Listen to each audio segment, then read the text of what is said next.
Morning.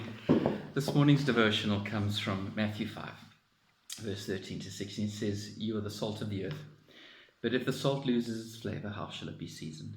It is then good for nothing but to be thrown down and trampled underfoot by men. You are the light of the world. A city that is set on a hill cannot be hidden, and nor do they light a lamp and put it under a basket, but on a lampstand, and it gives light to all who are in the house. Let your light so shine before men, that they may see your good works and glorify your Father who is in heaven."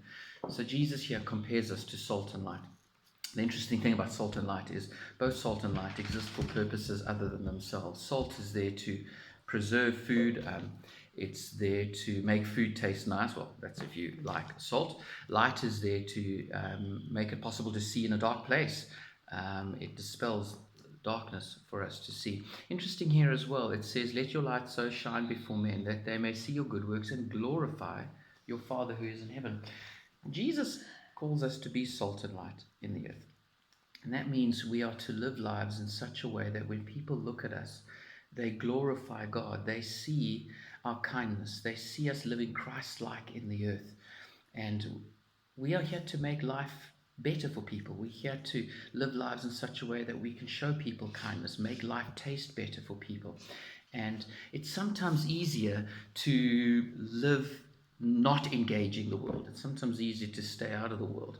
But God calls us to engage the world and to live in this world in such a way that we can be His hands and His feet to those around us. And then as we live our lives in the world, engaging the world, when people look at us, they must see the magnificence of God in our lives. Too often we live lives, and it's so easy to do this. We live lives with like mirrors facing ourselves, and so much of the world lives lives looking at itself, and we're called to live with our mirrors facing outward.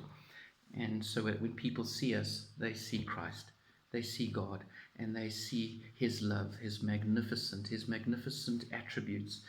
And I want to encourage us that Christ calls us to be in this world, engage this world, and to live in such a way that we can really make a difference.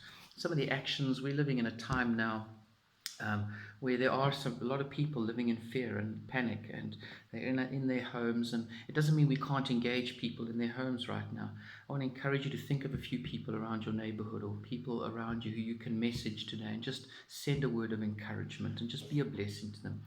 And even to think through, maybe we can take 20% of our grocery bill and put it aside so that we can buy food for those who are struggling in this moment, and maybe buy groceries for a family who don't have the funds to do so at the moment. I just want to encourage you to look around your neighborhood for those who are really struggling or panicking and send them an encouraging message, and look for ways we can practically be the salt and the light in this time.